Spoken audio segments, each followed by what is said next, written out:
ਵਾਹਿਗੁਰੂ ਜੀ ਕਾ ਖਾਲਸਾ ਵਾਹਿਗੁਰੂ ਜੀ ਕੀ ਫਤਿਹ। ਆਓ ਗੁਰੂ ਪਿਆਰੀ ਸਾਧ ਸੰਗਤ ਜੀਓ, ਹਰ ਰੋਜ਼ ਦੀ ਤਰ੍ਹਾਂ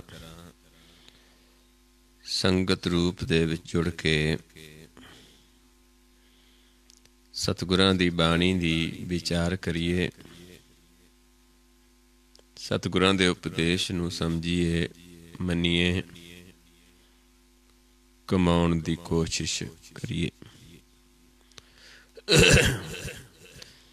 ਤਾਂ ਕਿ ਜੋ ਆਪਣਾ ਇਹ ਜੀਵਨ ਦਾ ਮਕਸਦ ਹੈ ਉਹ ਪੂਰਾ ਹੋ ਸਕੇ।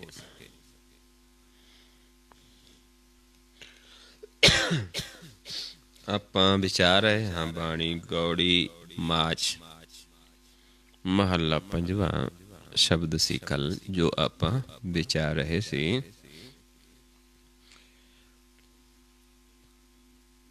ਹੋਂ ਵਾਰੀਆਂ ਹਰ ਵਾਰੀਆਂ ਬਲਿਹਾਰੇ ਉਸ ਪ੍ਰਭੂ ਤੋਂ, ਕੁਰਬਾਨ ਉਸ ਪਰਮੇਸ਼ਰ ਤੋਂ।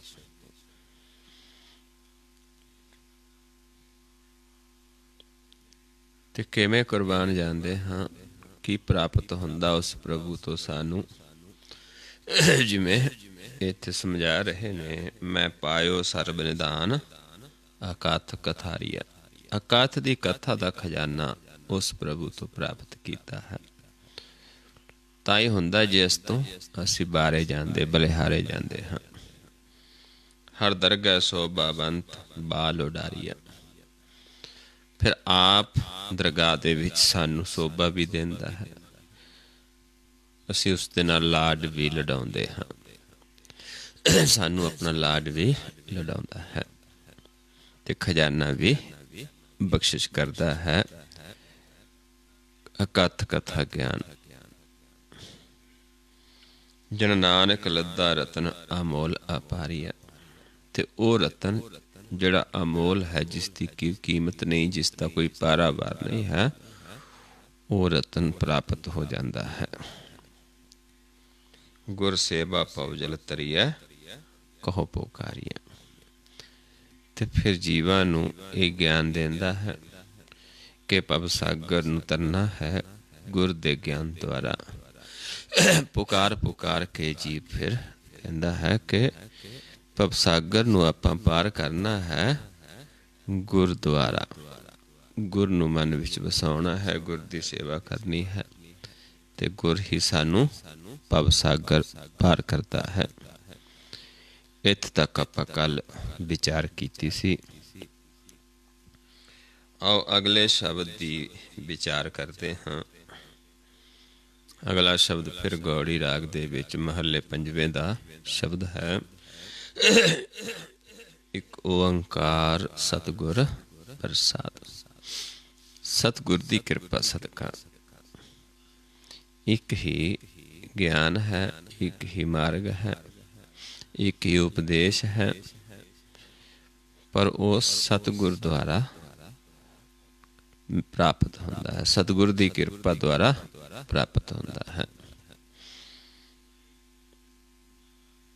ਆਓ ਪਹਿਲਾਂ ਰਹੋ ਪੰਕਤੀਆਂ ਨੇ ਸ਼ਬਦ ਦੀਆਂ।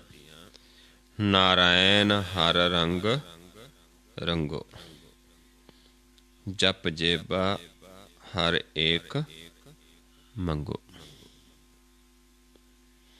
ਸਭ ਤੋਂ ਪਹਿਲਾਂ ਤਾਂ ਉਸ ਪ੍ਰਭੂ ਦੀ ਸ਼ਰਨ ਜਾਂਦੇ, ਆਪਣੇ ਮਨ ਨੂੰ ਉਸ ਦੇ ਰੰਗ ਦੇ ਵਿੱਚ ਰੰਗਣਾ ਹੈ। ਕਦੋਂ ਰੰਗਦੇ ਹਾਂ? ਜਦੋਂ ਪ੍ਰਭੂ ਦਇਆ ਕਰਦਾ ਹੈ।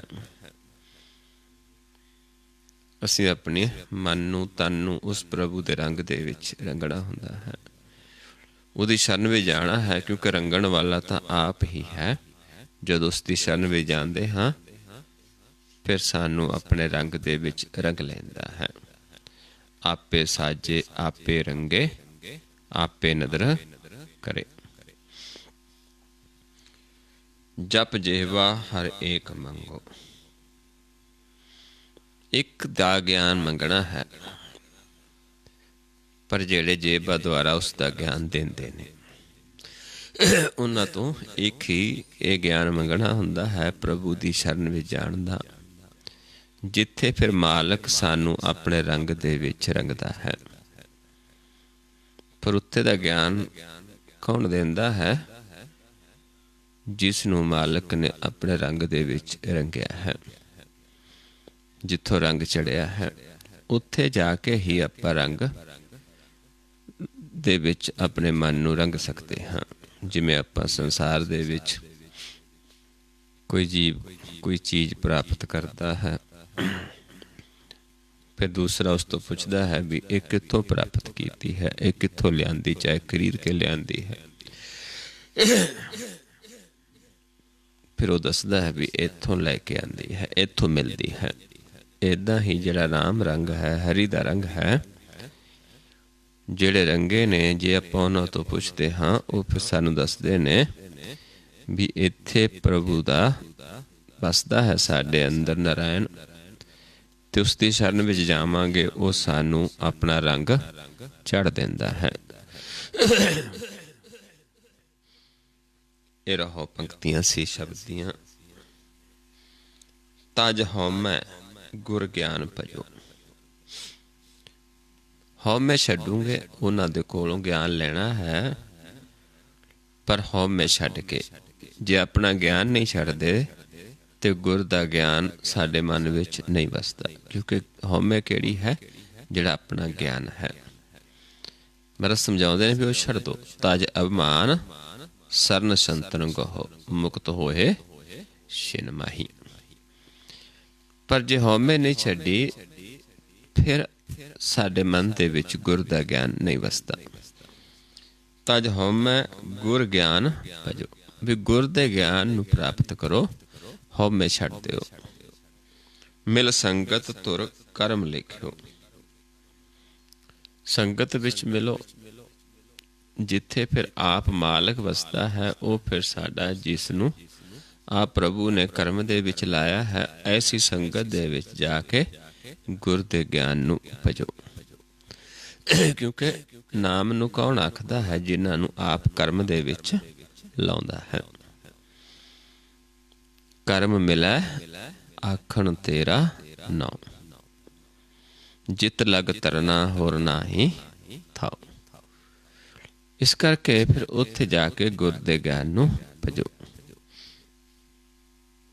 ਜੋ ਦਿਸੈ ਸੋ ਸੰਗ ਨਾ ਗਇਓ। ਜੋ ਸੰਸਾਰ ਦੇ ਵਿੱਚ ਦਿਸਦਾ ਹੈ ਇਹ ਕਿਸੇ ਦੇ ਸੰਗ ਨਹੀਂ ਜਾਣਾ, ਕਿਉਂਕਿ ਜੋ ਦਿਸਦਾ ਇੱਥੇ ਰਹਿ ਜਾਣਾ ਹੈ। ਨਾਲ ਕੀ ਜਾਣਾ ਹੈ? ਗੁਰ ਦਾ ਗਿਆਨ। ਨਾਮ ਨੇ ਨਾਲ ਜਾਣਾ ਹੈ, ਗੁਰ ਦੇ ਗਿਆਨ ਨੇ ਨਾਲ ਜਾਣਾ ਹੈ। ਸਾਖਤ ਮੂੜ ਲੱਗੇ ਪਚ ਮੂਇਓ। ਵੀ ਜਿਹੜੇ ਸਾਖਤ ਨੇ, ਮੂਰਖ ਨੇ, ਉਹ ਦ੍ਰਿਸ਼ਟਮਾਨ ਦੇ ਨਾਲ ਲੱਗੇ ਨੇ, ਜੁੜੇ ਨੇ, ਤੇ ਇੱਥੇ ਹੀ ਪਚ ਕੇ ਮਰ ਜਾਂਦੇ ਨੇ। ਪਰ ਸਾਰਾ ਕੁਛ ਇੱਥੇ ਹੀ ਛੱਡ ਜਾਂਦੇ ਨੇ। ਸੰਗਤ ਦੇ ਵਿੱਚ ਗੁਰ ਦੇ ਗਿਆਨ ਨੂੰ ਪ੍ਰਾਪਤ ਨਹੀਂ ਕਰਦੇ। ਹਰ ਸੰਤਨ ਕਰ ਨਮੋ ਨਮੋ। ਜਿਹੜੇ ਹਰੀ ਦੇ ਸੰਤ ਨੇ ਉਹਨਾਂ ਕੋਲ ਜਾ ਕੇ ਉਹਨਾਂ ਨੂੰ ਨਮਸਕਾਰ ਕਰੋ, ਉਹਨਾਂ ਤੋਂ ਇਹ ਗਿਆਨ ਪ੍ਰਾਪਤ ਕਰੋ। ਨੌ ਨਿਤ ਪਾਵੈ ਅਤੁੱਲ ਸੁਖੋ। ਉਹਨਾਂ ਦੇ ਕੋਲੋਂ ਹੀ ਫਿਰ ਨੌ ਨਿਤ ਨਾਮ, ਜਿਹੜਾ ਸੁਖ ਅਤੁੱਲ ਹੈ, ਤੋਲਿਆ ਨਹੀਂ ਜਾ ਸਕਦਾ, ਉਹ ਸੁਖ ਪ੍ਰਾਪਤ ਹੋ ਸਕੇਗਾ ਜੇ ਸੰਤ ਜਨਾਂ ਕੋਲ ਜਾ ਕੇ ਨਮੋ ਨਮੋ ਕਰੋਗੇ। ਕਿਉਂਕਿ ਸੰਤ ਜਨ ਸਾਨੂੰ ਪ੍ਰਭੂ ਦੇ ਕਿਵੇਂ ਨਿਭਣਾ ਹੈ, ਕਿਵੇਂ ਨਮਸਕਾਰ ਕਰਨੀ ਹੈ, ਉਹ ਗਿਆਨ ਦਿੰਦੇ ਨੇ ਕਿ ਮਨ ਨੇ ਕਿਵੇਂ ਪਰਮੇਸ਼ਰ ਦੇ ਚਰਨਾਂ 'ਚ ਜੁੜਨਾ ਹੈ, ਕਿਵੇਂ ਪਰਮੇਸ਼ਰ ਨੂੰ ਨਮਸਕਾਰ ਕਰਨੀ ਹੈ। ਜਿਵੇਂ ਆਪਾਂ ਤਨ ਕਰਕੇ ਕਰਦੇ ਹਾਂ, ਸੰਸਾਰਕ ਤੌਰ 'ਤੇ ਚੁੱਕਦੇ ਹਾਂ, ਤੇ ਸੰਤ ਜਨ ਸਾਨੂੰ ਮਨ ਨੇ ਕਿਵੇਂ ਕਰਨੀ ਹੈ, ਉਹ ਫਿਰ ਸਾਨੂੰ ਸਮਝਾਉਂਦੇ ਨੇ। ਜਦੋਂ ਅਸੀਂ ਪ੍ਰਭੂ ਨੂੰ ਨਮਸਕਾਰ ਕਰਦੇ ਹਾਂ ਫਿਰ ਉਹ ਸੁੱਖ ਮਿਲਦਾ ਹੈ ਜਿਹੜਾ ਅਤੁੱਲ ਸੁੱਖ ਹੈ। ਨੈਣ ਅਲੋਭ ਸਾਧ ਜਨੋ। ਸਾਧੂ ਜਨਾਂ ਦਾ ਸੰਗ ਕਰਕੇ ਫਿਰ ਨੈਣਾ ਨੂੰ ਅਲੋਭਣਾ ਹੈ। ਨੈਣਾ ਦੇ ਵਿੱਚ ਗੁਰ ਦਾ ਗਿਆਨ ਪ੍ਰਾਪਤ करना है, क्योंकि साधु जन संत जन ज्ञान का ਜਿਹੜਾ ਸੁਰਮਾ ਹੈ ਸਾਡੇ ਨੇਤਰਾਂ ਦੇ ਵਿੱਚ ਪਾਉਂਦੇ ਨੇ। तो उन्होंने तो जाके तुसी नेत्रां दे विच ज्ञान दा सुरमा पाओ। हिरदे गावो नाम निधो, क्योंकि हिरदे दे विच गाउंदे ने, मुखों तो सारे गाउंदे ने। दसदे ने भी किवें आपां हिरदे दे विच जिहड़ा नौनिध नाम है उस नूं बसाउणा है, वो ज्ञान देंदे ने। हिरदे दे विच किवें नेत्रां नूं एक दृष्ट करके किवें असीं हिरदे विच प्रवेश करना है, दसवें द्वार दे विच प्रवेश करना है, जिथे नाम निध नौ निध नाम है, अमृत है जो। काम क्रोध लोभ मोह तजो, ते काम नूं क्रोध नूं लोभ नूं मोह नूं इस नूं छड्ड दिओ। जन्म मरण दूह ते रहिओ। फिर जन्म मरण दोनों तो साडा छुटकारा हो जाता है, क्योंकि आप भी इस मार्ग ते चल के जिमें आप चले उमें ही फिर सानू समझा रहे ने। दुख अंधेरा घर ते मिटियो, समझाउंदे ने भी इदां साडे घर च भी असीं भी जन्म मरण तो रहत हो गए, क्योंकि काम क्रोध लोभ मोह नूं छड़ दिता, ते साडे घर दे विचों दुख ते अंधेरा दोनों ही खत्म हो गए। क्योंकि परमेश्वर सानू दुखां दे घर तो कित्थे लै जांदा है? सुखां दे घर। दुख पर हर सुख कर लै जाए, उत्थे वासा हो जांदा जिथे प्रकाश है, जिथे अज्ञानता नहीं है, जिथे दुख नहीं है, विछोड़ा नहीं है, जिथे मन तृप्त हो जाता है। गुर ज्ञान दृढ़ायो दीप बलियो, संत जन गुर दा ज्ञान दृढ़ कराउंदे ने, जिहदे नाल जोत प्रगट हो जाती है। दीवा बलना अंधेरे दे विच दीवा बलन दे नाल प्रकाश हो जाता है। इदां ही गुर दे ज्ञान नूं गुर दे दर्शन द्वारा साडे मन विच प्रकाश हो जाता है। गुर दा दर्शन करके, गुर दा शरीर दा नहीं, गुर दा। इन्हूं महाराज समझाउंदे ने, जियो अंधकार दीपक प्रगास, गुर दर्शन देख मन होए विकास। जो महा उद्यान में मार्ग पावै, तू साधु संग मिल जोत प्रगटावै। तिन संतन की बाछो तूर, नानक की हर लोचा पूर। ऐसे संतां दी धूरी बाछो जिहड़े सानू भुल्ले भटकिया नूं उस मार्ग ते तुरदे ने, साडे मन दी जोत प्रगट हो जाती है, गुर दा ज्ञान देंदे ने। ते इदां समझाउंदे ने भी जदों सानू भी गुर दा ज्ञान दृढ़ करवाया ते जोत प्रगट हो गई, घर दे विचों अंधेरा दुख खत्म हो गया।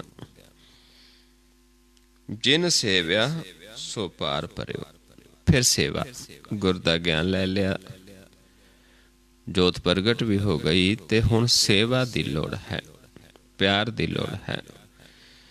जिहड़े जीवा ने थोड़ा ज्ञान लैके छड़ दिता प्रभु दे नाल, गुर तो बेमुख हो गया, वो फिर डुब जाएगा। जिन्हां ने गुर दी सेवा कीती वो फिर पार पै जाते ने, उन्हां दा भवसागर खत्म हो जाता है। जन नानक गुरमुख जगत तरियो। इदां जिहड़े आप तर जाते ने, उन्हां दा संग करके, गुरमुखां दा संग करके दूजे जीव भी तर जाते ने। वो सानू गुरमुख ये दसदे ने किवें आपां भवसागर पार करना है। वो गुर दा ज्ञान दृढ़ करवाउंदे ने, उस प्रभु की शरण विच लै जांदे ने, मन की जोत प्रगट हो जाती है, ते परमेश्वर सानू अपने रंग दे विच रंग लैंदा है, रंग चढ़ जाता है। मन भी तन भी उस विच पिज जाते ने। गुरमुख रंग चलू लिया, मेरा मन तनो पिना। नेत्र पिज जाते ने उस प्रभु दे विच। हर अमृत पिने ਲੋਏ ਨਾ ਮਨ ਪ੍ਰੇਮ ਰਤਨ ਨਾ ਰਾਮ ਰਾਜੇ, ਮਨ ਰਾਮ ਕਸਵੱਟੀ ਲਾਇਆ ਕੰਚਨ ਸੁਵਿੰਨਾ, ਗੁਰਮੁਖ ਰੰਗ ਚਲੂਲਿਆ ਮੇਰਾ ਮਨ ਤਨੋ ਪਿੰਨਾ, ਜਨ ਨਾਨਕ ਮੁਸਕ ਚਕੋਲਿਆ ਸਭ ਜਨਮ ਧਨ ਧਨਾ। ਜਨਮ ਹੀ ਧਨ ਹੋ ਜਾਂਦਾ ਹੈ ਸਾਡਾ। ਆਪਣਾ ਵੀ ਜੋ ਜੀਵ ਗਿਆਨ ਲੈਂਦਾ ਹੈ, ਜੋ ਉਸ ਪ੍ਰਭੂ ਦੀ ਸ਼ਰਨ ਵੀ ਜਾਂਦਾ, ਉਹਨਾਂ ਦਾ ਜੀਵਨ ਵੀ, ਉਹਨਾਂ ਦਾ ਜਨਮ ਵੀ ਧਨਤਾ ਯੋਗ ਹੋ ਜਾਂਦਾ ਹੈ, ਧਨ ਹੋ ਜਾਂਦਾ ਹੈ।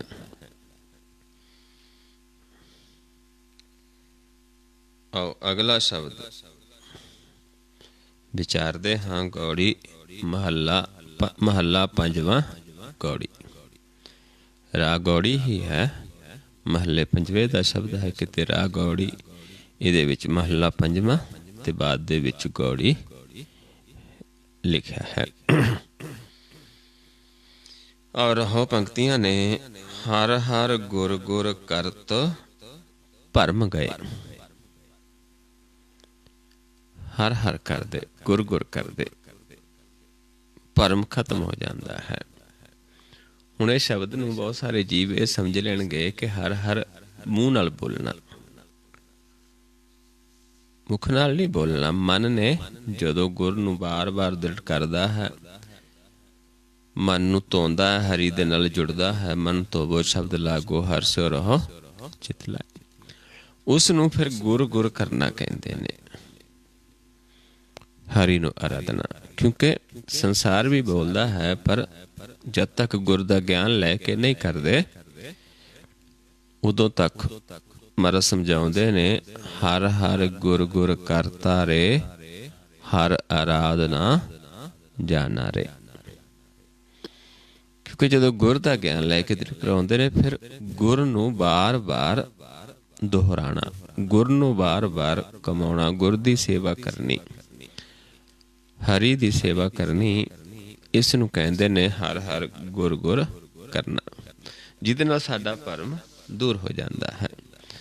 ਜੇ ਮੁੱਖੋਂ ਬੋਲ ਹੀ ਜਾਵਾਂਗੇ, ਭਰਮ ਦੂਰ ਨਹੀਂ ਹੁੰਦਾ। ਕੁਛ ਤਾਂ ਜੀਵ ਅੱਖਾਂ ਮੀਚ ਕੇ ਬੈਠ ਜਾਂਦੇ, ਲੇਕਿਨ ਜੇ ਅਸੀਂ ਗੁਰ ਦੇ ਗਿਆਨ ਨੂੰ ਲੈ ਕੇ ਕਮਾਵਾਂਗੇ ਤੇ ਭਰਮ ਦੂਰ ਹੋ ਜਾਂਦਾ। ਇੱਥੇ ਵੀ ਸਾਨੂੰ ਇਹ ਸਮਝਾਉਂਦੇ ਨੇ ਕਿ ਹਰ ਹਰ ਗੁਰ ਗੁਰ ਕਰਤ ਭਰਮ ਗਏ,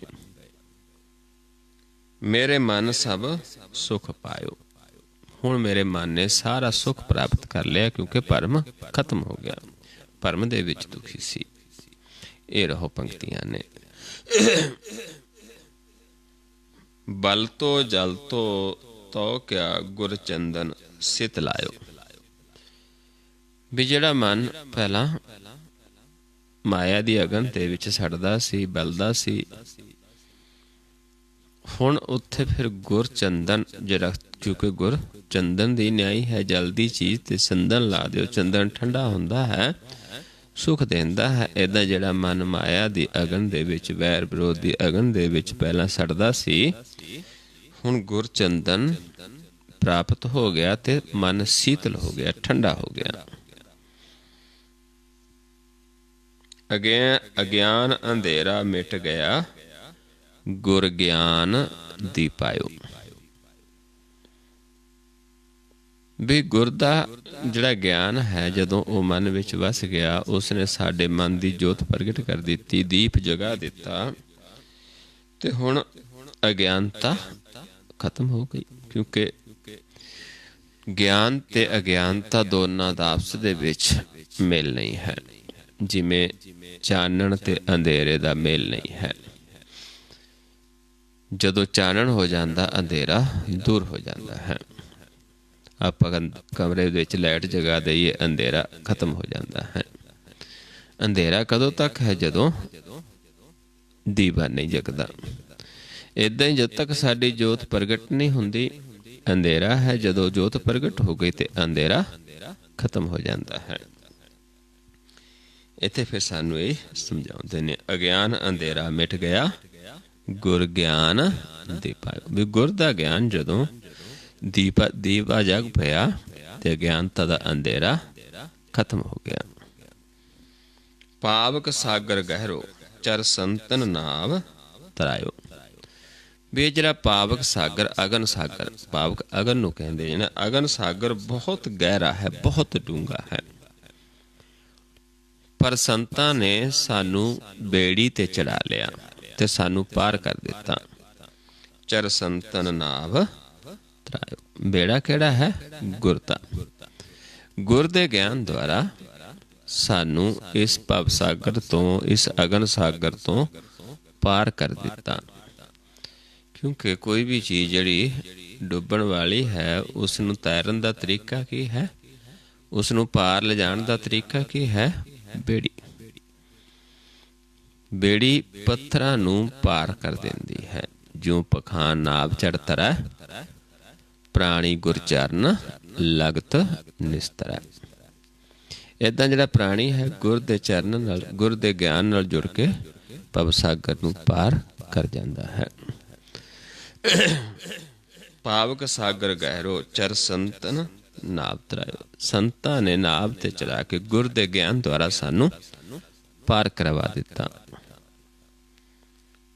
ਨਾ ਹਮ ਕਰਮ ਨਾ ਧਰਮ ਸੁਚ, ਪ੍ਰਭ ਗਹਿ ਪੂਜਾ ਆਪਾਇਓ।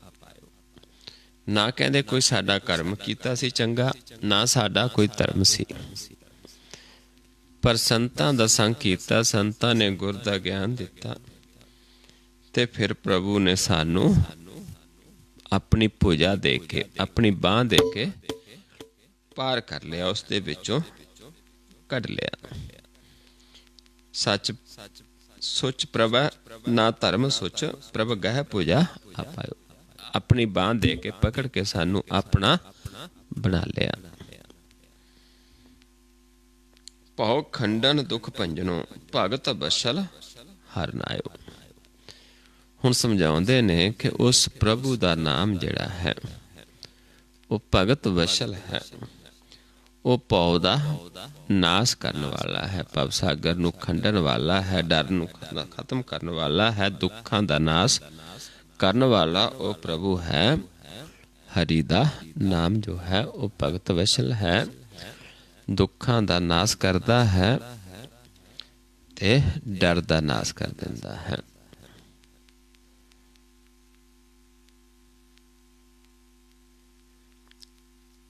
ਅਨਾਥ ਹੈ ਨਾਥ ਕਿਰਪਾਲ ਦੀਨ, ਸਮਰੱਥ ਸੰਤ ਓਟਾਇਓ।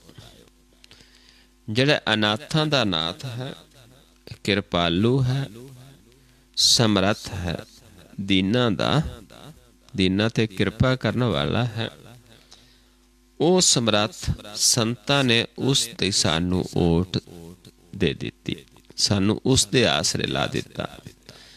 ਕਿਉਂਕਿ ਕੋਈ ਵੀ ਸੰਤ ਆਪਣੇ ਨਾਲ ਨਹੀਂ ਜੋੜੇਗਾ, ਆਪਣੇ ਆਸਰੇ ਨਹੀਂ ਰੱਖੇਗਾ। ਕਿਸ ਦਾ ਆਸਰੇ?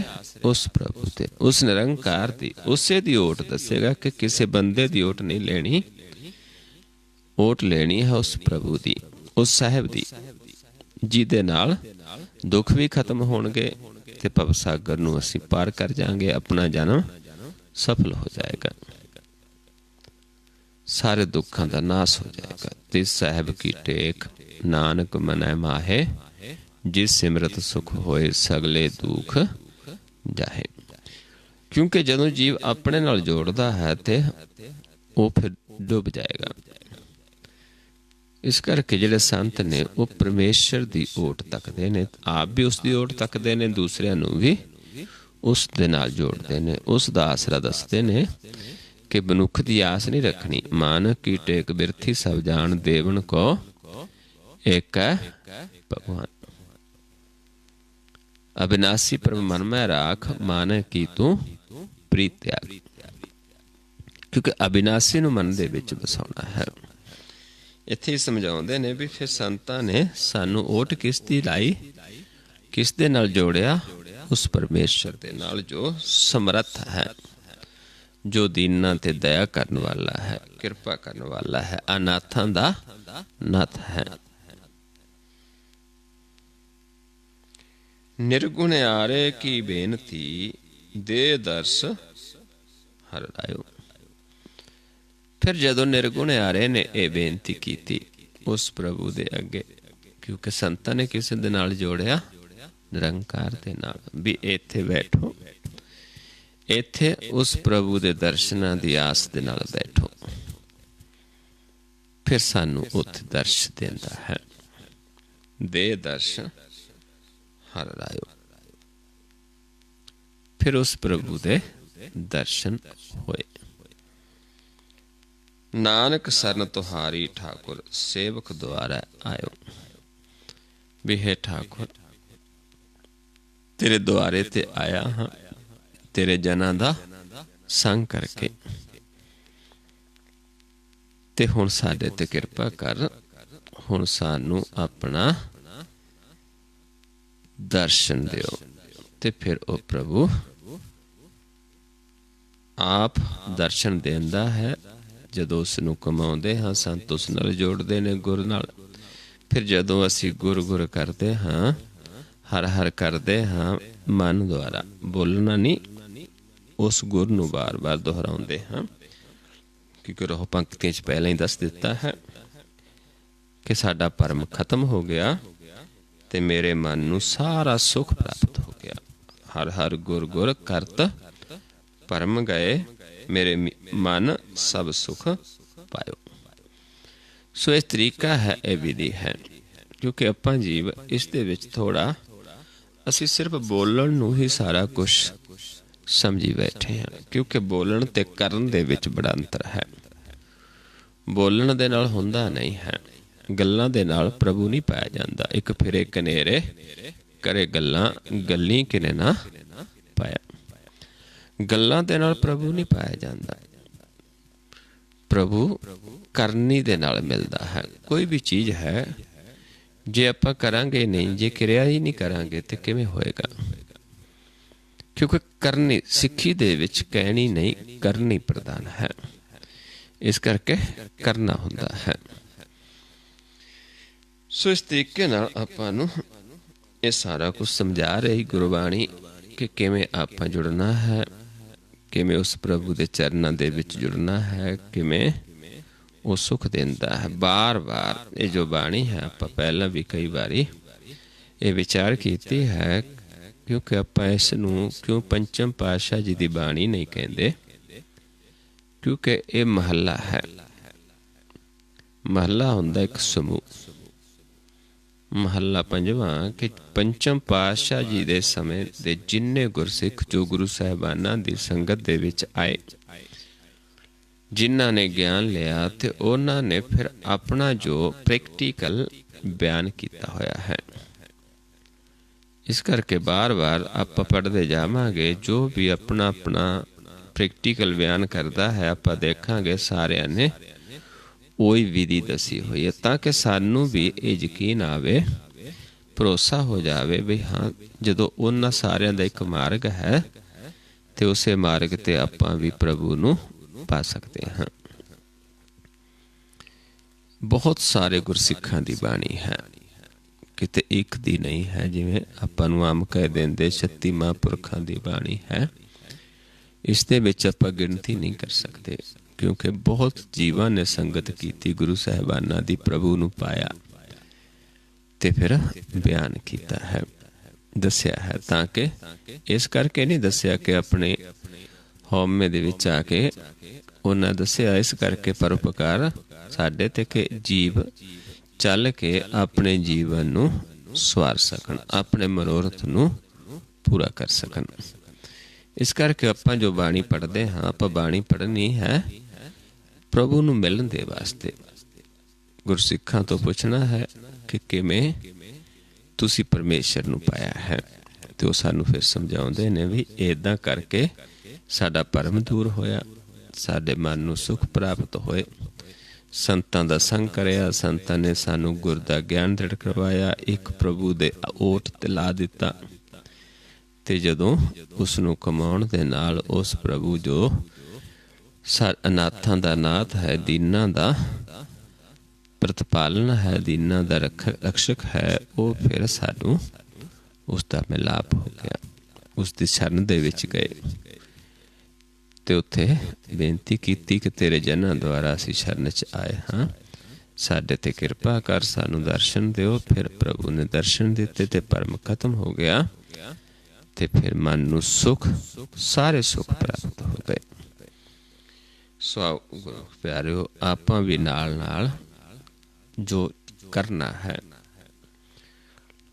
ਉਹ ਆਪਾਂ ਸਮਝੀਏ, ਜਿਹਦੇ ਨਾਲ ਭਰਮ ਦੂਰ ਹੋਣਾ ਹੈ।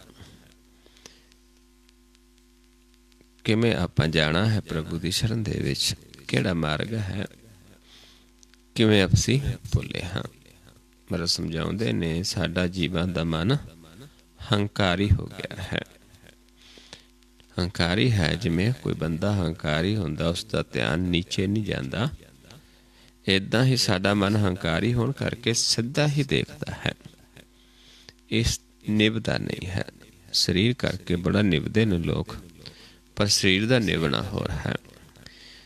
ਇਸ ਕਰਕੇ ਮਹਾਰਾਜ ਸਮਝਾਉਂਦੇ ਨੇ, ਜੇ ਸਰੀਰ ਦੇ ਨਿਭਣ ਨਾਲ ਗੱਲ ਬਣਦੀ ਹੁੰਦੀ, ਉਸ ਦੇ ਵਿੱਚ ਤਾਂ ਬੜਾ ਫਰਕ ਹੈ ਸਰੀਰ ਦੇ ਨਿਭਣ ਦਾ। ਜਿਹੜੇ ਸ਼ਿਕਾਰੀ ਨੇ ਸਰੀਰ ਕਰਕੇ ਤਾਂ ਉਹ ਵੀ ਨਿਭਦੇ ਨੇ, ਨਿਸ਼ਾਨਾ ਲਾਉਣ ਦੇ ਵਾਸਤੇ। ਅਪਰਾਧੀ ਦੂਣਾ ਨਿਭੈ ਜਿਉ ਹੰਤਾ ਮਿਰਗਾਹੇ, ਸੀਸ ਨਿਭਾਏ ਕਿਆ ਥੀਐ ਜਾ ਹਿਰਦੈ ਕਸੁਧ ਜਾਹੇ। ਜੇ ਹਿਰਦੇ 'ਚ ਕਸੁੱਧ ਹੈ, ਹਿਰਦਾ ਹੀ ਨਿਰਮਲ ਨਹੀਂ ਹੈ, ਸਿਰ ਨਿਭਾਉਣ ਦੇ ਨਾਲ ਕੀ ਫਾਇਦਾ ਹੈ। ਹਿਰਦਾ ਸ਼ੁੱਧ ਤਾਂ ਹੋਏਗਾ ਜੇ ਮਨ ਨਿਭ ਕੇ ਆਪਣੇ ਘਰ ਵਿੱਚ ਜਾਏਗਾ। ਇਸ ਕਰਕੇ ਮਨ ਦਾ ਨਿਭਣਾ ਹੈ। ਦੋ ਨੇਤਰ ਨੇ, ਦੋਨਾਂ ਨੇਤਰਾਂ ਦੇ ਵਿੱਚ ਸਾਡਾ ਜੋਤ ਹੈ ਮਨ ਦੀ, ਤੇ ਅਸੀਂ ਸਾਡੀ ਦ੍ਰਿਸ਼ਟੀ ਸਿੱਧੀ ਚੱਲਦੀ ਹੈ। ਲੇਕਿਨ ਸਾਡੇ ਮਨ ਨੇ ਨਿਭ ਕੇ ਕਿੱਥੇ ਜਾਣਾ ਹੈ? ਇੱਧਰ ਨੂੰ, ਇੱਥੋਂ ਜਿੱਥੋਂ ਪਰਮੇਸ਼ਰ ਸਾਨੂੰ ਪਾਲਦਾ, ਉਸ ਦੇ ਦੁਆਰੇ ਤੇ ਜਾਣਾ ਹੈ, ਠਾਕਰ ਦੇ ਦੁਆਰੇ ਤੇ। ਜਦੋਂ ਇੱਥੇ ਸਮ ਕਰਕੇ ਇਸ ਪੁਆਇੰਟ ਤੇ ਆਉਂਦੇ ਹਾਂ, ਇੱਥੋਂ ਫਿਰ ਅਸੀਂ ਪ੍ਰਵੇਸ਼ ਕਰਦੇ ਹਾਂ। ਫਿਰ ਪਰਮੇਸ਼ਰ ਜੋ ਉੱਪਰ ਹੈ, ਫਿਰ ਐ ਉੱਪਰ ਨੂੰ ਧਿਆਨ ਲੈ ਕੇ ਜਾਂਦੇ ਹਾਂ। ਜਿਵੇਂ ਈੜੀ ਅੱਖਰ ਹੈ, ਪਹਿਲਾਂ ਦੋ ਤੋਂ ਇੱਕ ਹੁੰਦੇ ਹਾਂ, ਫਿਰ ਆਪਣੇ ਧਿਆਨ ਨੂੰ ਉੱਤੇ ਨੂੰ ਲੈ ਕੇ ਜਾਂਦੇ ਹਾਂ। ਏਦਾਂ ਅੰਤਰਗਤ ਜਾਣਾ ਹੈ। ਪਰ ਇੱਕ ਦ੍ਰਿਸ਼ਟ ਹੋ ਕੇ ਆਪਾਂ ਪ੍ਰਵੇਸ਼ ਕਰ ਸਕਦੇ ਹਾਂ। ਜਦ ਤੱਕ ਇੱਕ ਦ੍ਰਿਸ਼ਟ ਨਹੀਂ, ਆਪਾਂ ਆਪਣੇ ਘਰ ਵਿੱਚ ਨਹੀਂ ਜਾ ਸਕਦੇ। ਇਸ ਕਰਕੇ ਆਪਾਂ ਪਹਿਲਾਂ ਪਰਖਣਾ ਹੁੰਦਾ ਆਪਣੇ ਆਪ ਨੂੰ ਕਿ ਅਸੀਂ ਇੱਕ ਦ੍ਰਿਸ਼ਟ ਹਾਂ ਜਾਂ ਦੋ ਦ੍ਰਿਸ਼ਟ। ਅਸੀਂ ਇੱਕ ਜੋਤ ਹਾਂ ਕਿ ਦੋ ਜੋਤ। ਸਾਡੀ ਅਵਸਥਾ ਕਿਹੜੀ ਹੈ? ਅਸੀਂ ਤਮੋਗੁਣੀ ਹਾਂ, ਅਸੀਂ ਰਜੋਗੁਣੀ ਹਾਂ, ਅਸੀਂ ਸਤੋਗੁਣੀ ਹਾਂ, ਜਾਂ ਅਸੀਂ ਦੇਵਲੋਕ ਦੇ ਵਾਸੀ ਹਾਂ, ਦੇਵਤਾ ਹਾਂ। ਇਹ ਆਪਾਂ ਸਮਝਣਾ ਹੈ। ਤਮੋਗੁਣ ਤੇ ਰਾਖਸ਼ ਨੇ। ਕਿਵੇਂ ਸਮਝਾਂਗੇ? ਕਿਵੇਂ ਸਾਨੂੰ ਪਤਾ ਚੱਲੇਗਾ? ਆਪਾਂ ਦੋਨਾਂ ਨੇਤਰਾਂ ਨੂੰ ਇਸ ਪੁਆਇੰਟ ਤੇ ਦ੍ਰਿਸ਼ਟੀ ਫੋਕਸ ਕਰਨੀ ਹੈ। ਇਸ ਪੁਆਇੰਟ ਤੇ ਦੇਖਣਾ ਹੈ ਦੋਨਾਂ ਨੇਤਰਾਂ ਦੁਆਰਾ ਇੱਕ ਕਰਕੇ। ਤੇ ਇੱਥੇ ਫਿਰ ਆਪਾਂ ਇਹ ਦੇਖਣਾ ਹੈ ਕਿ ਨੱਕ ਸਾਨੂੰ ਦਿਸਦਾ ਜਾਂ ਨਹੀਂ ਦਿਸਦਾ। ਕਿਉਂਕਿ ਜੇ ਨੱਕ ਦਿਸਦਾ ਹੈ, ਉਦੋਂ ਨਜ਼ਰ ਆਉਂਦਾ ਜਦੋਂ ਸਾਡੀ ਦ੍ਰਿਸ਼ਟੀ ਦੋ ਜੋਤਾਂ ਹੁੰਦੀ, ਦੋ ਨੇਤਰ ਵੱਖਰੇ ਵੱਖਰੇ ਦੇਖਦੇ ਨੇ। ਫਿਰ ਆਪਾਂ ਇਹ ਦੇਖਣਾ ਹੁੰਦਾ ਵੀ ਕਿਸ ਪਾਸਿਓਂ ਦਿਸਦਾ ਹੈ। ਕਿਉਂਕਿ ਕਿਸੇ ਦੀ ਦ੍ਰਿਸ਼ਟੀ ਸੱਜੇ ਪਾਸੇ ਹੈ, ਸੂਰਜ ਵਾਲੇ ਪਾਸੇ ਗਰਮ ਹੈ, ਉਸ ਦੇ ਵਿੱਚ ਨਫ਼ਰਤ, ਵੈਰ, ਵਿਰੋਧ ਜ਼ਿਆਦਾ ਹੁੰਦੀ ਹੈ। ਤੇ ਕਿਸੇ ਦੀ ਖੱਬੇ ਪਾਸੇ ਹੈ, ਇੱਥੇ ਚਿੰਤਾਵਾਂ ਜ਼ਿਆਦਾ ਨੇ, ਇੱਧਰ ਰਜੋਗੁਣ ਹੈ, ਇੱਧਰ ਤਮੋਗੁਣ ਹੈ। ਤੇ ਕਿਸੇ ਦੀ ਵਿਚਾਲੇ ਹੁੰਦੀ ਹੈ, ਦਵੱਲਿਓਂ ਦਿਸਦਾ ਜਿੱਥੇ ਸਤੋਗੁਣ ਹੈ। ਤੇ ਫਿਰ ਇੱਕ ਜੀਵ ਨੇ ਜਿਨ੍ਹਾਂ ਨੂੰ ਨੱਕ ਨਹੀਂ ਦਿਸਦਾ, ਉਹ ਇੱਕ ਦ੍ਰਿਸ਼ਟ ਹੁੰਦੇ ਨੇ, ਜਿਸ ਮਨ ਨੂੰ ਦੇਵਤਾ ਕਿਹਾ ਹੈ। ਇੱਥੇ ਤੱਕ ਅਸੀਂ ਦੇਵਲੋਕ ਤੱਕ ਜੀਵ ਚਲੇ ਜਾਂਦਾ ਹੈ ਆਪ। ਲੇਕਿਨ ਦੇਵਲੋਕ ਤੋਂ ਅੱਗੇ ਜਿਹੜਾ ਪ੍ਰਾਪਤ ਮੁਕਤੀ ਮਾਰਗ ਹੈ, ਉਹ ਗੁਰ ਤੋਂ ਪ੍ਰਾਪਤ ਹੋਣਾ ਹੈ। ਉਸ ਵਾਸਤੇ ਸਾਨੂੰ ਗੁਰ ਲੈਣਾ ਪੈਂਦਾ ਹੈ, ਕਿਉਂਕਿ ਗੁਰ ਤੋਂ ਸਾਨੂੰ ਅੰਮ੍ਰਿਤ ਮਿਲਦਾ ਹੈ। ਸੁਰ ਨਰ ਮੁਨ ਜਨ ਅੰਮ੍ਰਿਤ ਖੋਜਤੇ, ਸੋ ਅੰਮ੍ਰਿਤ ਗੁਰ ਤੇ ਪਾਇਆ। ਉਹ ਗੁਰ ਤੋਂ ਪ੍ਰਾਪਤ ਹੁੰਦਾ ਹੈ। ਫਿਰ ਗੁਰ ਲੈ ਕੇ ਆਪਾਂ ਪ੍ਰਵੇਸ਼ ਕਰਦੇ ਹਾਂ ਆਪਣੇ ਘਰ ਦੇ ਵਿੱਚ, ਜਿੱਥੇ ਫਿਰ ਪਰਮੇਸ਼ਰ ਸਾਨੂੰ ਅੰਮ੍ਰਿਤ ਜਲ ਦੀ ਬਖਸ਼ਿਸ਼ ਕਰਦਾ ਹੈ, ਜਿਸ ਵਿੱਚ ਮਨ ਇਸ਼ਨਾਨ ਕਰਦਾ ਹੈ ਤੇ ਜਿਸ ਵਿੱਚ ਨੂੰ ਪੀਂਦਾ ਹੈ ਤੇ ਮਨ ਨਿਰਮਲ ਹੋ ਜਾਂਦਾ ਹੈ। ਤੇ ਫਿਰ ਜਦੋਂ ਮਨ ਦੀ ਮੈਲ ਉਤਰ ਜਾਂਦੀ ਹੈ ਤੇ ਫਿਰ ਪ੍ਰਭੂ ਸਾਡੇ ਮਨ ਨੂੰ ਆਪਣੇ ਰੰਗ ਦੇ ਵਿੱਚ ਰੰਗਦਾ ਹੈ, ਨਾਮ ਰੰਗ ਦੇ ਵਿੱਚ ਰੰਗਦਾ ਹੈ, ਤੇ ਫਿਰ ਸਾਨੂੰ ਸੁਖ ਪ੍ਰਾਪਤ ਹੁੰਦਾ ਹੈ। ਅਸੀਂ ਉਸ ਪ੍ਰਭੂ ਨੂੰ ਨੇੜੇ ਦੇਖਦੇ ਹਾਂ। ਇਹ ਮਨ ਸੁੰਦਰ ਆਪਣਾ, ਹਰ ਨਾਮ ਮਜੀਠੇ ਰੰਗਰੀ। ਸਰਬ ਗੁਣਾ ਗੁਣ ਉਤਮੋ, ਜਾਣ ਗੋਪਾਲੈ ਸੰਗਰੀ।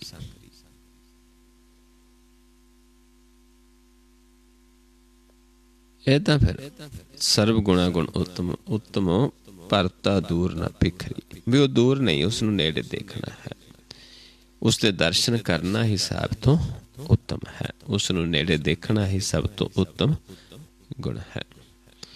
ਸੋ ਆਓ ਆਪਾਂ ਵੀ ਕਰੀਏ। ਪਹਿਲਾਂ ਦੋਨਾਂ ਨੇ ਸਮਝ ਲਓ ਕਿਵੇਂ ਕਰਨਾ ਹੈ। ਪਹਿਲਾਂ ਦੋਨਾਂ ਨੇਤਰਾਂ ਨੂੰ ਇਸ ਪੁਆਇੰਟ ਤੇ ਸਮ ਕਰਕੇ, ਦ੍ਰਿਸ਼ਟੀ ਇੱਥੇ ਫੋਕਸ ਕਰਕੇ ਦੇਖਣਾ ਹੈ ਕਿ ਸਾਨੂੰ ਨੱਕ ਦਿਸਦਾ ਜਾਂ ਨਹੀਂ ਦਿਸਦਾ।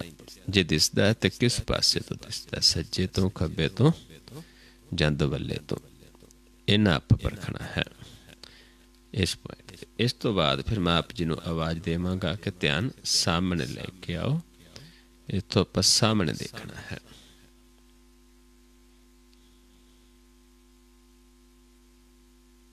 ਇੱਥੋਂ ਫਿਰ ਮੈਂ ਆਵਾਜ਼ ਦੇਵਾਂਗਾ ਆਪ ਜੀ ਨੂੰ ਕਿ ਧਿਆਨ ਮਸਤਕ ਦੇ ਸਾਹਮਣੇ ਲੈ ਜਾਓ। ਪਲਕਾਂ ਉੱਤੇ ਚੁੱਕ ਦੇਣੀਆਂ ਨੇ। ਇਹ ਤਾਂ ਫਿਰ ਮੈਂ ਆਵਾਜ਼ ਦੇਵਾਂਗਾ ਕਿ ਧਿਆਨ ਸਾਹਮਣੇ ਲੈ ਕੇ ਆਓ। ਫਿਰ ਵਾਪਸ ਸਾਹਮਣੇ ਲੈ ਕੇ ਆਉਣਾ ਹੈ। ਤੇ ਫਿਰ ਜਦੋਂ ਕਵਾਂਗਾ ਨੱਕ ਤੇ ਲੈ ਕੇ ਆਓ, ਫਿਰ ਇੱਥੇ ਆ ਕੇ ਦ੍ਰਿਸ਼ਟੀ ਫੋਕਸ ਕਰਕੇ ਫਿਰ ਆਪਣੇ ਆਪ ਨੂੰ ਦੇਖਣਾ ਹੈ। ਤੇ ਜੇ ਕੋਈ ਨਵਾਂ ਜੀਵ ਜਿਸ ਨੂੰ ਨੱਕ ਦਿਸਦਾ ਹੈ, ਪਹਿਲਾਂ ਉਸਨੇ ਫਿਰ ਦੇਖਣਾ ਕਿ ਨੱਕ ਦਿਸ ਨੂੰ ਹਟ ਗਿਆ। ਜੇ ਦਿਸ ਨੂੰ ਹਟ ਗਿਆ ਤੇ ਫਿਰ ਉਹ ਇੱਕ ਦ੍ਰਿਸ਼ਟ ਹੋ ਗਿਆ, ਦੋ ਤੋਂ ਇੱਕ ਹੋ ਗਿਆ। ਫਿਰ ਜਾ ਕੇ ਆਪਾਂ ਅੱਗੇ ਤੇ ਆਵਾਂਗੇ ਨੀਚੇ। ਜਿਵੇਂ ਸਮਾਂ ਹੋਇਆ ਉਹ ਸਮੇਂ ਦੇ ਹਿਸਾਬ ਨਾਲ ਆਪਾਂ ਧਿਆਨ ਲਗਾਵਾਂਗੇ। ਸੋ ਆਓ ਪਹਿਲਾਂ ਨੇਤਰ ਸਮ ਕਰਕੇ, ਦ੍ਰਿਸ਼ਟੀ ਇੱਥੇ ਫੋਕਸ ਕਰਕੇ ਦੇਖੋ ਆਪਣੇ ਆਪ ਨੂੰ।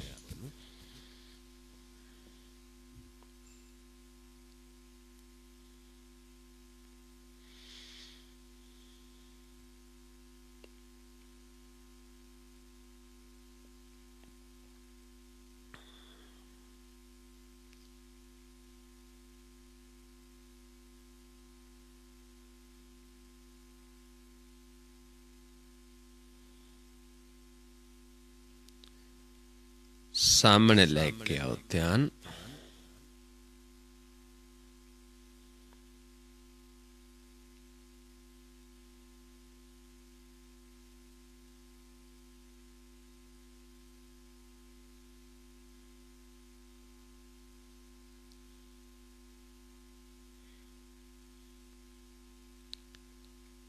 ਮਸਤਕ ਦੇ ਸਾਹਮਣੇ ਲੈ ਜਾਓ, ਪਲਕਾਂ ਉੱਤੇ ਚੁੱਕ ਦੋ ਜੀ।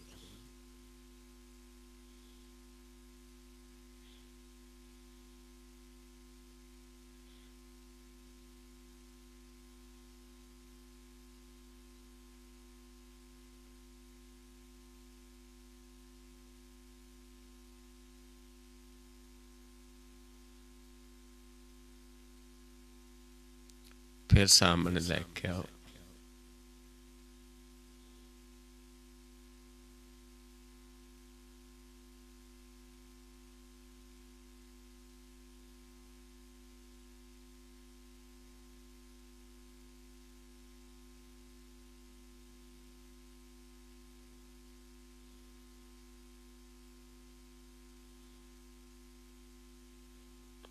फिर सम करके देखो, दृष्टि फोकस करके फिर अपने आप ਨੂੰ देखो। कोई नवा जीव जे पहला नक दिसदा सी ਉਹ देखो ਹੁਣ कि जिस ਨੂੰ हट गया ਜਾਂ ਖੱਬੇ ਪਾਸੇ लेफ्ट साइड अपना हल्का हल्का ਸਾਨੂੰ ਇੱਕ परछाई टैप दिस भी सकता है, लेकिन सिर्फ खब्बे पासे धुंधला धुंधला कई बार दिसता है जीव नूं, क्योंकि मैल लगी है बहुत समय तो। ਜਿਹੜਾ ਧਿਆਨ ਦੇ ਨਾਲ ਪ੍ਰਕਾਸ਼ ਹੋ ਜਾਣਾ ਹੈ।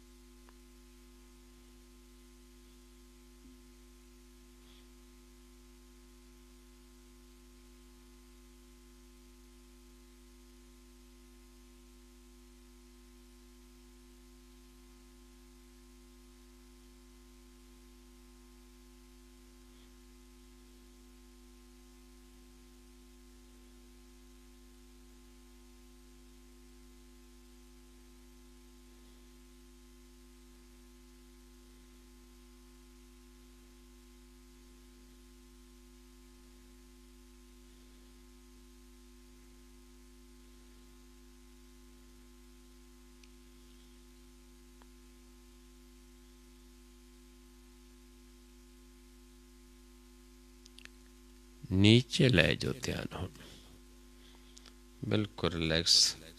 आप जिथे बैठे हाँ थले ਜਾਂ ਬੈੱਡ 'ਤੇ ਜਿੱਥੇ ਬੈਠੇ ਹੋ ਤੁਸੀਂ, ਥੱਲੇ ਜੋ ਵਿਛਿਆ ਹੈ ਕੱਪੜਾ ਫਰਸ਼ ਜੋ ਵੀ ਹੈ, ਉਸ ਤੋਂ ਆਪਾਂ ਥੋੜ੍ਹਾ ਜਿਹਾ ਉੱਪਰ ਦੇਖਣ ਦੀ ਕੋਸ਼ਿਸ਼ ਕਰਨੀ ਹੈ।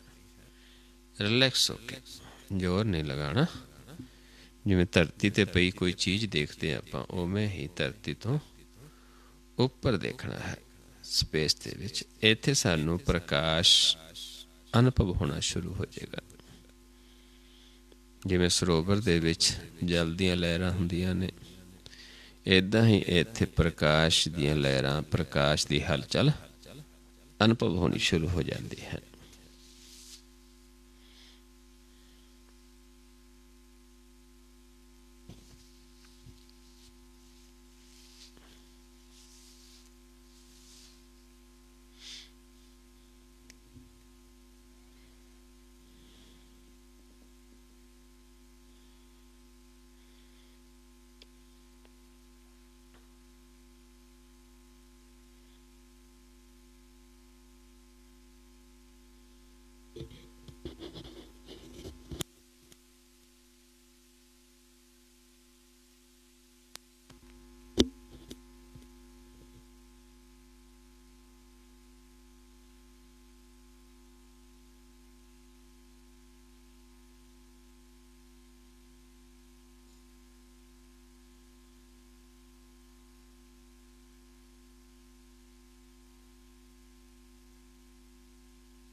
ਸਮ ਕਰਕੇ ਦੇਖੀਏ ਆਪਣੇ ਆਪ ਨੂੰ।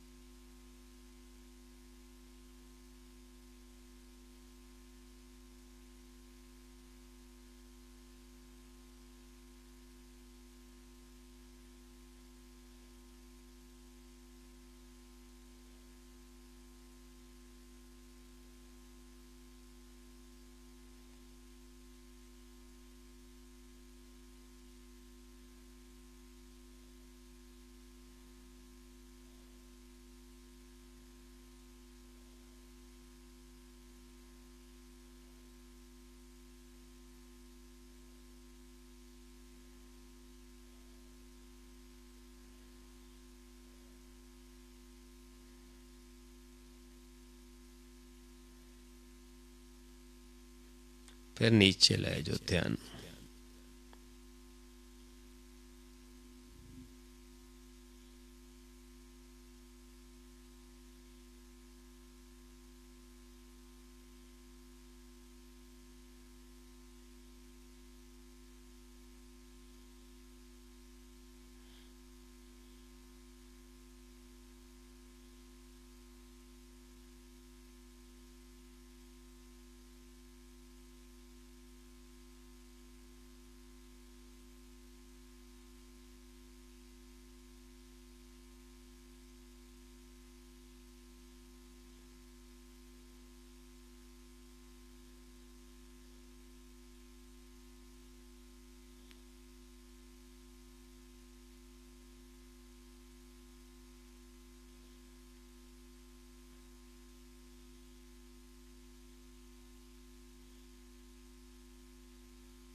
फिर सम करके देखिए अपने आप ਨੂੰ।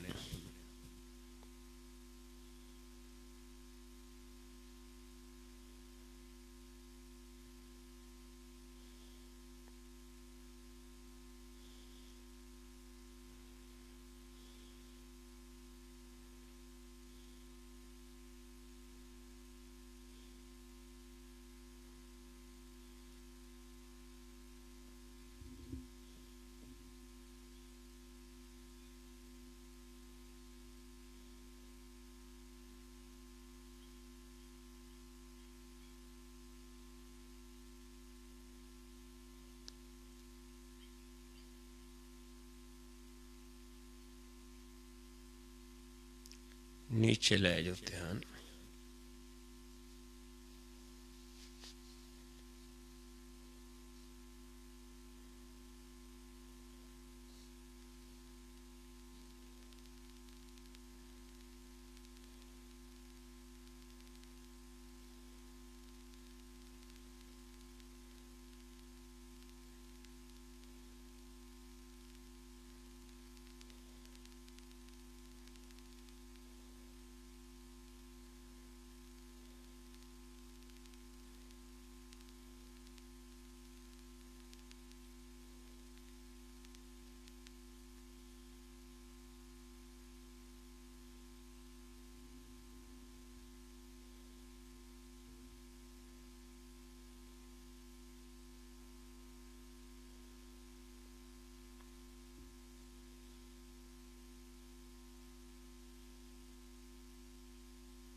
सामने लेके आइए ध्यान।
मस्तक दे सामने लै जो पलका उत्ते चुक दो।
फिर सामने लेके आइए ध्यान।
नीचे ले जो ध्यान।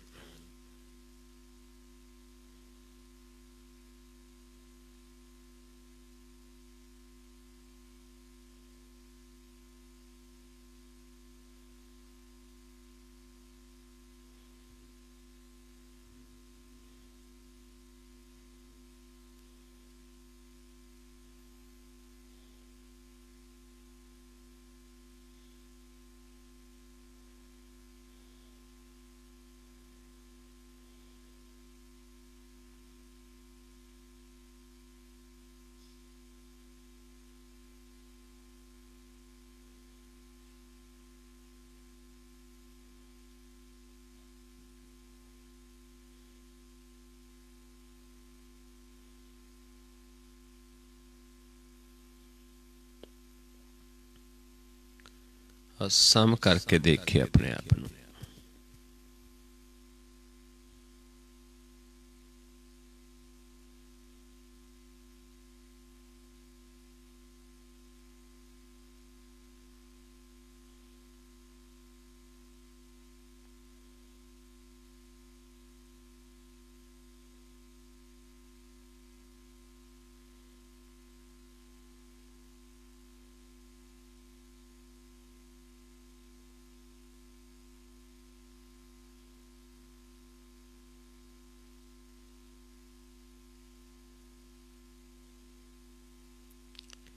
वाहिगुरु जी का खालसा ਵਾਹਿਗੁਰੂ ਜੀ ਕੀ ਫਤਿਹ।